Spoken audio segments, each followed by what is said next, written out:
लिए तो हर ठंडी रात सजा है। काश एक दिन, बस एक दिन भी मुझे मोटी रजाई में सोना नसीब हो जाए। रिया, ए रिया, ओ रिया। जी पिताजी। अरे सोती ही रहेगी क्या? सुबह होने वाली है, हैंडपंप पर लाइन लग जाएगी। जा अभी से पानी भरकर रख, वरना बाद में एक बाल्टी भी पानी नहीं मिलेगा।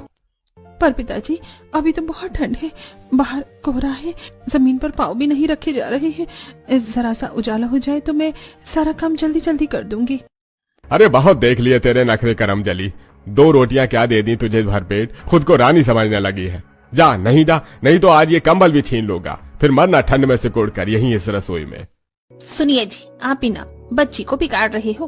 अरे लड़की है, बोझ है घर पर, कम से कम काम तो कर लेने दिया करो। 2 रोटी सुबह शाम दे रहे हैं टाइम पर, वो भी यही बहुत है इसके लिए। खाने पीने को टाइम पर मिलेगा इसे तो यही होगा। रिया उठ काम कर, वरना खाने को भी मत पूछना आज। दीदी अगर तेरी जगह भाई होता ना तो घर में थोड़ा कमा कर लाता और हाथ बटाता। तू तो बस पड़ी रहती है, ऊपर से खर्चा आ गया तेरा। जाना काम कर, हमारा भी जीना मुश्किल ना कर। रिया की आंखों में आंसू आ जाते हैं, लेकिन वो चुपचाप कंबल हटाती है। ठंडी जमीन पर पैर रखते ही सिकुड़ जाती है। इतनी ठंडी मिट्टी जमेगी नहीं तो क्या होगा। वो कांपते कांपते दुपट्टा लपेटती है और बाहर की तरफ बढ़ती है। बाहर घना कोहरा पसरा है। स्ट्रीट लाइट की हल्की रोशनी में दूर से कुत्तों की आवाज आ रही है। रिया बाल्टी लेकर घर के पास लगे पुराने हैंडपंप पर पहुंचती है और बाल्टी रखकर हैंडपंप चलाने लगती है। ओ माँ, ये हैंडपंप का हैंडल तो बिल्कुल बर्फ जैसा ठंडा है, हाथ सुन्न हो रहे हैं। अरे भगवान, इसमें तो पानी ही नहीं आ रहा। लगता है नीचे का पानी ठंड में जम गया है। अब दूसरे हैंडपंप तक जाना पड़ेगा, नहीं तो सुबह फिर डांट पड़ेगी। वो 2 बाल्टियां और एक डिब्बा उठाती है। नंगे पांव ठंडी मिट्टी पर धीरे धीरे चलती है। कदमों के नीचे से चुर्र चुर्र की आवाज आती है। कहाँ है तू भगवान? तू तो सबका ख्याल रखता है ना, फिर मेरा क्यों नहीं? कुछ देर बाद दूसरा हैंडपंप जहां हल्की लाइन लगी है। रिया खड़ी होकर इंतजार करती है, कांपती है, फिर अपनी बारी पर तेजी से हैंडपंप चलाती है। अरे रिया, तेरे घर वाले तो खूब मजे से सो रहे होंगे रजाइयों में, और तू अकेली इतनी सुबह पानी भरने आ गई है।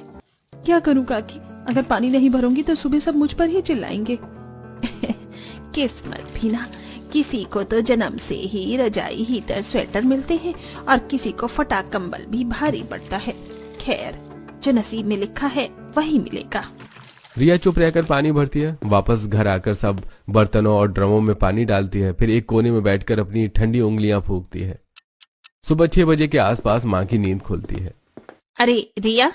माँ, मैं जाग रही थी, बस थोड़ी देर। सुबह उठ के भी सो रही है? पानी भर दिया? जी माँ, सब ड्रम भर दिए हैं। और घर के बाकी सारे काम कौन करेगा, जो तू महारानी बनकर यहाँ पड़ी हुई है? माँ, झाड़ू पोंछा बर्तन सब तो कर ही दिया है, चूल्हा भी लगाती हूँ। सोचा सबको गर्मा गर्म परोसूं, इसीलिए नाश्ता नहीं बनाया था। हमारा सुख चैन छीन कर तू गरम गरम खिलाएगी? रोटी दे दी 2 टाइम, अब सेवा भी करवाएगी? चल काम पर लग जा। अरे क्या हो रहा है सुबह सुबह? फिर वही इस लड़की का ड्रामा शुरू हो गया, बोझ कहीं की। जी हाँ, आप ही देख लो, महारानी की नींद पूरी नहीं होने दे रहे थे हम। बहुत ठंडी लग रही थी इसे।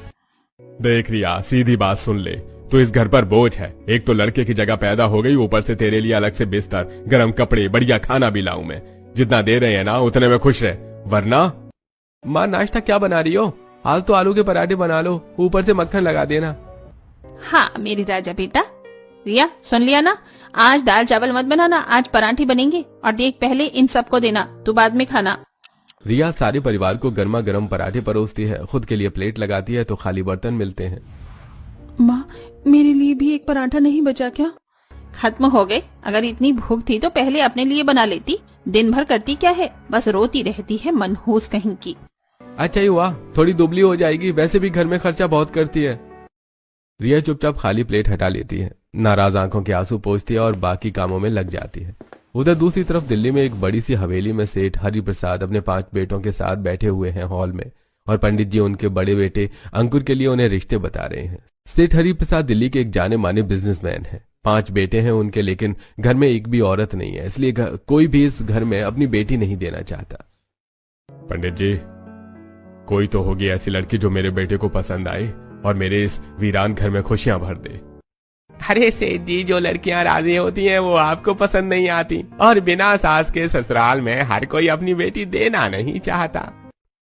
काकी दरवाजे पर आती हैं और कहती हैं, कौन कहता है गुणी और संस्कारी लड़की बिना सास के ससुराल में नहीं आ पाएगी, और अपने हाथ से एक तस्वीर निकालकर अंकुर को थमाती हैं।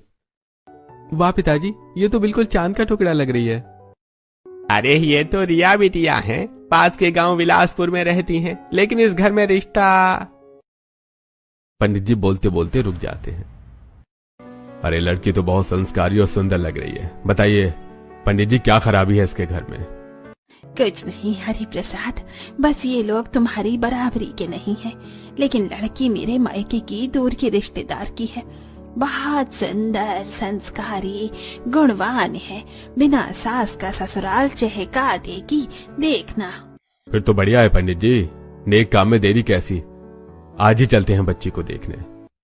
सेठ जी की हवेली में रिया को देखने जाने की बात चल रही थी। वहीं दोपहर की हल्की धूप लेकिन ठंडी हवा में रिया आंगन में कपड़े सुखा रही है। तभी गली के मोड़ पर एक चमचमाती कार रुकती है। पड़ोसी खिड़की से झांकते हैं। अरे देखो तो, शहर वाली बड़ी गाड़ी आई है। किसकी यहाँ? शायद रिया के घर पर। पंडित जी भी दिख रहे हैं आगे आगे। अरे राम राम भैया, राम राम बहन जी। अरे पंडित जी राम राम, आइए आइए।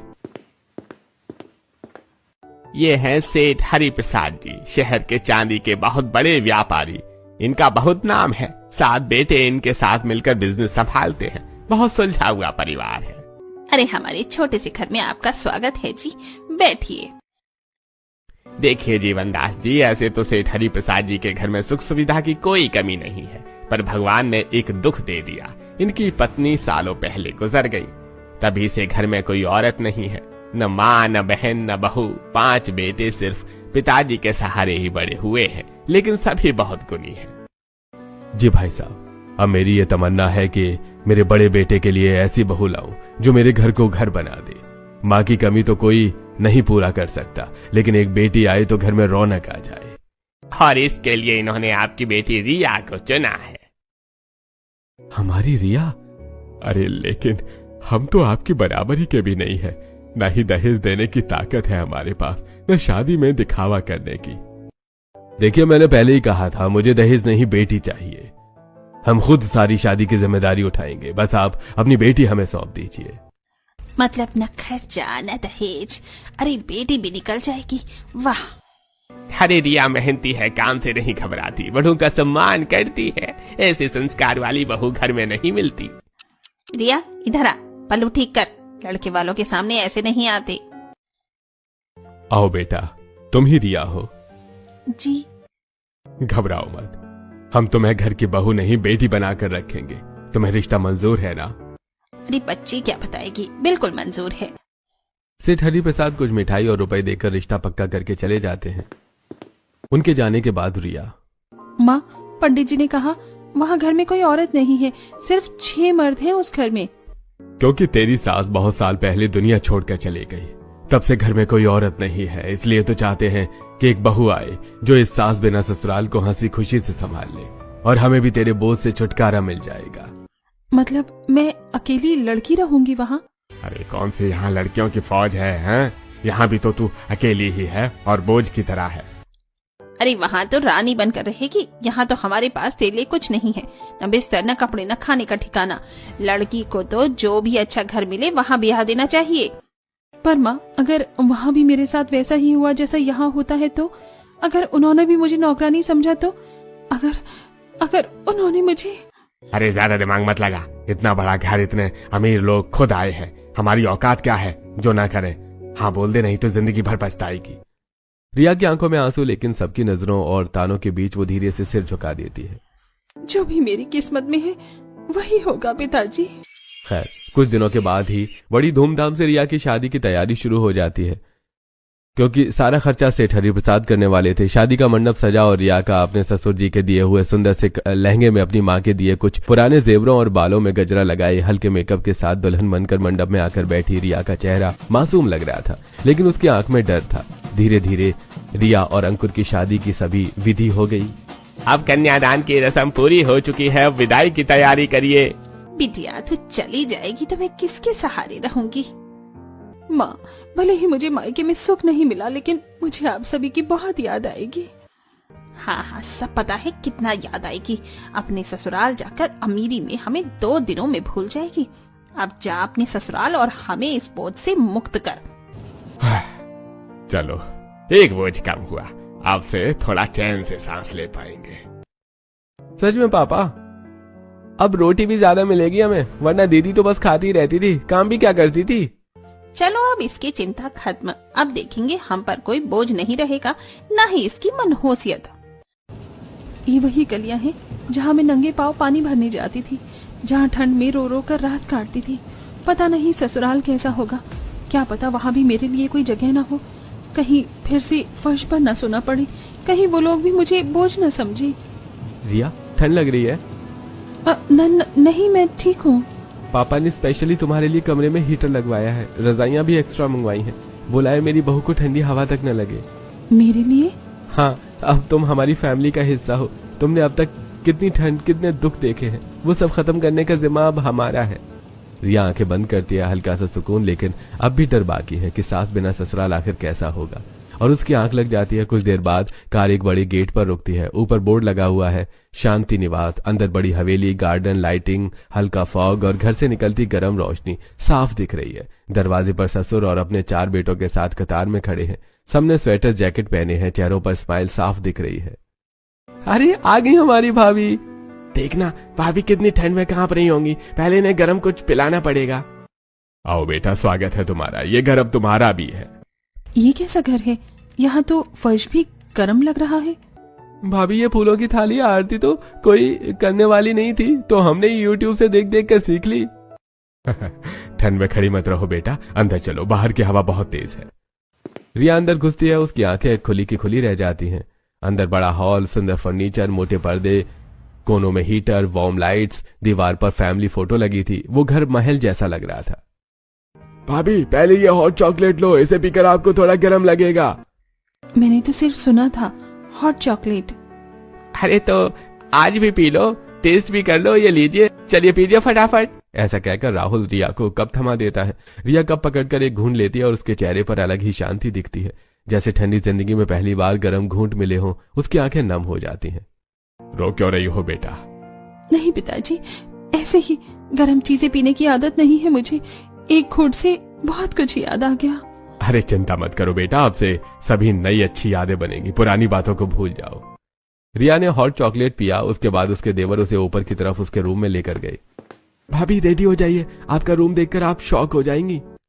दरवाजा खुलता है। अंदर बड़ा कमरा, किंग साइज बेड, मोटी रजाई, 2-3 कंबल, इलेक्ट्रिक ब्लैंकेट पहले से ऑन, हीटर चल रहा। अलमारी में एक पूरी winter collection, sweater, shawl, jacket, coat, मोजे, बूट्स।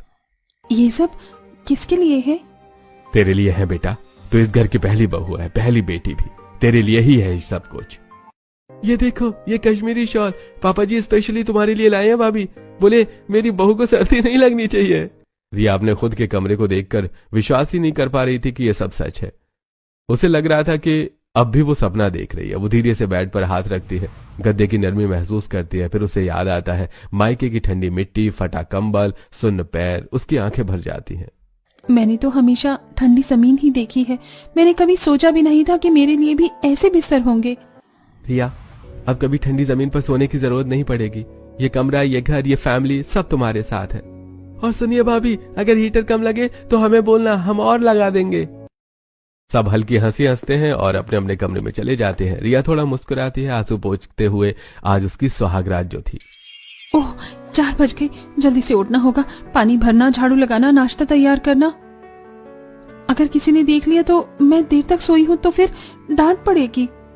वो धीरे से कमरे का दरवाजा खोलकर बाहर, फिर सीढ़ियां उतरकर किचन की तरफ जाती है। रसोई में नौकर चाकर व्यस्त हैं। मेन शेफ छुरी से आलू काट रहे हैं। कोई काम बाकी ही नहीं है। अरे भाभी, आप इतनी सुबह? आप तो नई नवेली बहू हो, आपको तो एक्स्ट्रा आराम मिलना चाहिए। नहीं, मैं तो हमेशा 4 बजे उठती रही, पानी भरने, कपड़े धोने, बर्तन। सोचा यहाँ भी। क्या हुआ बेटा, इतनी सुबह किचन में क्यों? पापा जी, मैं तो काम करने आई थी, यहाँ मेरे लिए कोई काम? बेटा सुन, ये घर तेरी ससुराल जरूर है, लेकिन यहाँ तुझे नौकरानी नहीं बनना है। यहाँ सब काम बांट कर होते हैं। तू चाहे तो हेल्प कर सकती है, पर तेरे ऊपर कोई जोर नहीं होगा। और हाँ, यहाँ हर काम के लिए हाउस हेल्प लगी हुई है। भाभी आप बस हमें बता देना कि नाश्ते में क्या बनाना है, हम भी किचन में घुस जाएंगे। मैं तो अब तक सब कुछ अकेले करती रही, किसी ने कभी पूछा तक नहीं कि थकी हूँ या नहीं। अब ये सब पूछने का काम हमारा है बेटा। तूने बहुत ठंड बहुत दुख सह लिए, अब तेरे शौक पूरे करने की बारी हमारी है। जा तू तैयार हो जा, फिर सब नाश्ता करेंगे। सुबह 7 बजे रिया तैयार होकर सुंदर सी लाल साड़ी में नीचे आती है। ससुराल का बड़ा घर हल्की धूप से और चमक उठा था। रसोई से स्वादिष्ट व्यंजनों की खुशबू आ रही थी। रिया की आंखें खुली की खुली रह जाती हैं जब वो नाश्ते की टेबल पर लगभग 56 तरह के व्यंजन देखती है, जिनमें तले हुए पकौड़े, पनीर के कोफ्ते, ऑर्डर से बने पराठे, मेवे से सजा हलवा, ताजी गर्म चाय, स्वीट डिशेस शामिल हैं। भाभी ये पूरी सुबह का खाना आपके लिए खास बनाया गया है। आप सबसे पहले बैठिए, हम अपने हाथों से आपको सब खिलाएंगे। और भाभी ये पकौड़ा बहुत ही नरम है, देखो मैंने खास आपके लिए बनाया है। मुझे तो अभी तक अपनी खुशकिस्मती पर विश्वास नहीं हो रहा है कि कहीं ऐसा भी हो सकता है। अब तुम्हारे लिए इस घर में हर दिन त्योहार जैसा होगा। जिंदगी के सारे शौक और खुशियां पूरे होंगे। भाभी आपके शौक क्या हैं? शौक? हाँ मतलब क्या पसंद है? ठंड में क्या करना अच्छा लगता है? घूमना, फिल्म देखना, नए कपड़े, क्या? मुझे पता ही नहीं शौक क्या होते हैं। मैंने तो बस ये सीखा है कि ठंड में कैसे जिंदा रहना है। हैंडपंप का ठंडा पानी, ठंडी फर्श, खाली पेट। मान लो अब ये सब नहीं है, अब तुम्हारे पास गरम कमरा है, गरम खाना है, हमारी फैमिली है, तो क्या करोगे? अगर सच में मेरे पास चॉइस हो तो लंबा सा ओवरकोट पहनूं, मोटा वुलन स्वेटर, पैरों में ऊन के मोजे और ऊंचे बूट, रात को हीटर के सामने बैठकर हॉट चॉकलेट पीऊं और कभी किसी पहाड़ पर जाकर असली बर्फ देखूं। बस इतनी सी बात, समझो हो गया काम। कल मॉल चलेंगे भैया, भाभी की विंटर शॉपिंग होगी। और डॉक्टर को भी दिखाना है, उसकी पूरी हेल्थ चेकअप कराओ। इतनी तकलीफ झेली है इसने, पता नहीं शरीर पर क्या असर हुआ हो। पापा जी इतना सब मेरे लिए? हाँ बेटा तेरे लिए। अभी तक तूने जो नहीं पाया अब उसे दुगना करके पाएगी। अगले दिन रिया अंकुर और अपने चारों देवरों के साथ मॉल जाती है। विंटर कलेक्शन एरिया में बड़े बड़े शोकेस में coat, sweater, shawl, cap, boots लगे होते हैं। भाभी ये लॉन्ग कोट देखो, ये आप पर बहुत जचेगा। ना पहले ये रेड वाला ट्राई करवाओ, भाभी पर रेड बहुत अच्छा लगेगा। रिया तुम खुद चुनो, जो भी पसंद आए बिना सोचे ले लेना। मैंने कभी अपने लिए कुछ चुना नहीं, हमेशा जो बचा कुचा मिला वही पहन लिया। अरे तो आज से स्टार्ट कर दो, पहला डे है नई भाभी का। चलिए भाभी जी ड्रेसिंग रूम में। रिया अलग अलग कोट, स्वेटर, शॉल ट्राई करती है, आईने में खुद को देखती है, चेहरे पर खुद के लिए पहली बार कॉन्फिडेंस और हैप्पीनेस। वाह भाभी आप तो सच में मॉडल लग रही हो। रिया ये सारे ले लो, और हाँ बूट्स भी। इतने सारे नहीं, 2-3 इनफ हैं, घर में भी तो जगह। अरे जगह की चिंता आप मत करो, अलमीरा हमने खाली कर दिया आपकी। मेरे पास एक सस्ती सी चप्पल है, वही काफी है। कोई मेरे पैरों को थोड़ी ना देखेगा कि सस्ता पहन रखा है या महंगा। भाभी हमें ना देखने को, और वैसे भी लड़कियों का पूरा लुक जूते से कंप्लीट होता है। सब हंसते हैं, वो भी हल्का मुस्कुराती है। ऐसे ही हंसते खेलते दिन बीतते हैं। रिया कभी पार्क जाती तो कभी मार्केट तो कभी पिकनिक।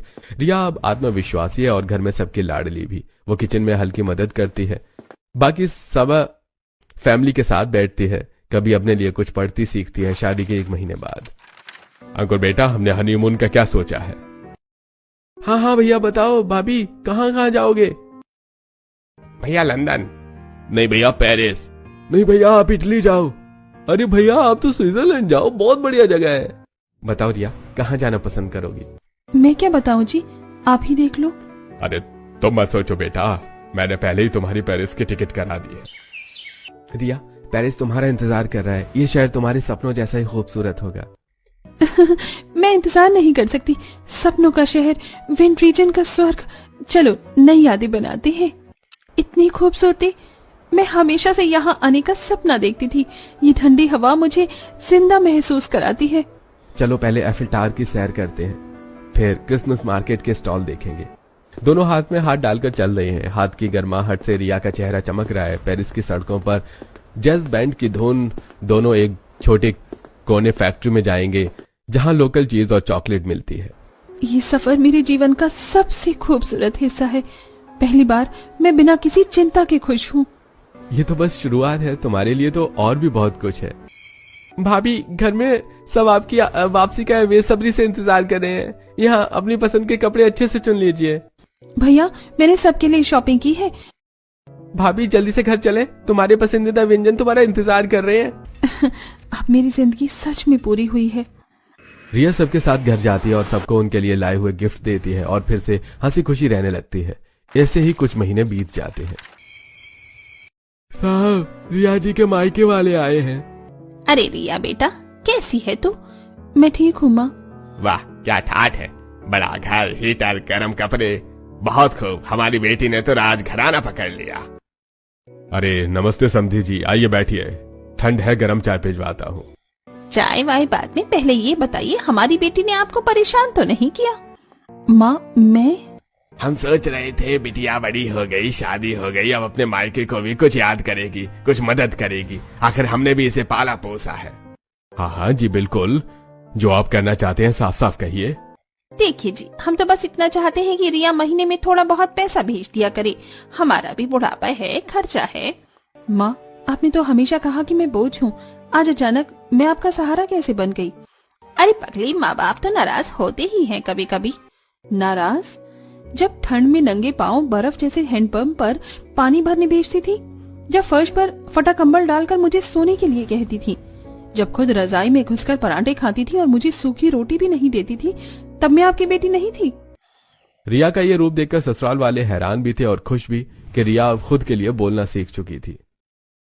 अरे ये क्या बकवास कर रही है तू? हम तेरे माँ बाप हैं, तेरी शादी की बोझ उठाया, अब दो बातें क्या कह दी कि तू हिसाब चुकाने लगी? बोझ?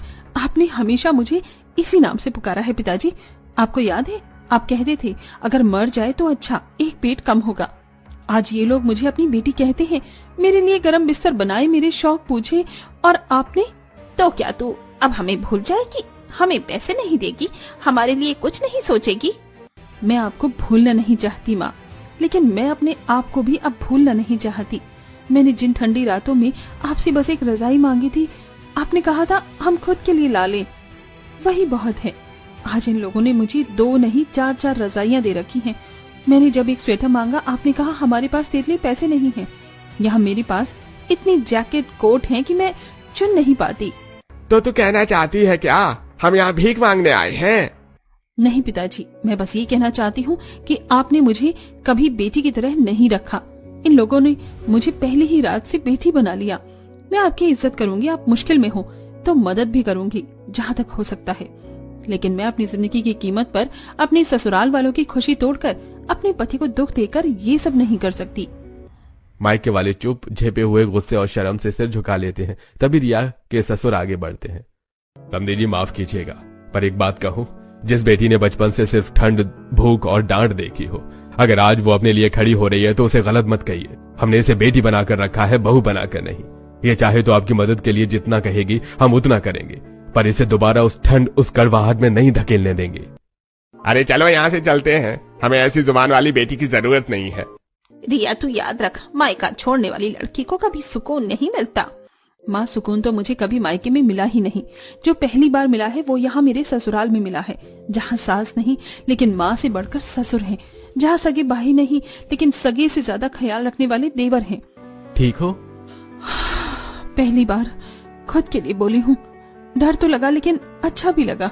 भाभी हम है ना आपके साथ, किसी की भी जरूरत हो आप पहले हमें याद करना, ठंड में भी गर्मी में भी। बेटा आज तूने साबित कर दिया कि तू सिर्फ हमारी बहू नहीं, हमारी घर की शेरनी है।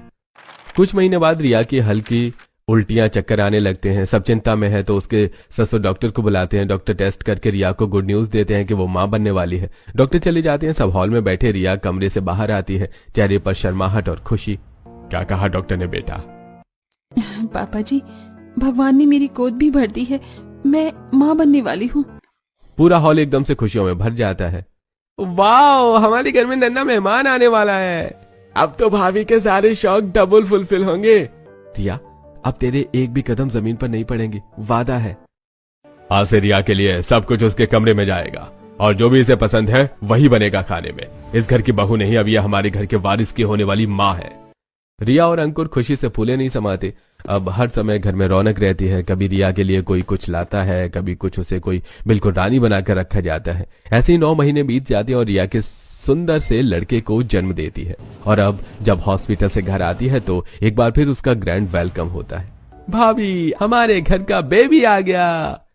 देख बेटा, ये बच्चा भी तेरी तरह सर्दी में आया है, लेकिन ये भी कभी ठंड नहीं देखेगा जैसे अब तू नहीं देखेगी। सर्द रात, बाहर हल्की कुहासा, बालकनी टेरेस पर रिया खड़ी है, मोटी शॉल ओढ़े, गोद में बच्चा, पीछे से पति आकर उसके कंधे पर हाथ रखता है। कभी यही ठंड मुझे मौत जैसी लगती थी, आज यही ठंड मेरे अपने घर की सबसे प्यारी याद बन गई है। सास बिना ससुराल में बहू के सारे शौक पूरे हो गए हैं। पति पत्नी गले लगते हैं और रात की सर्दी फिर गर्मी में बदल जाती है।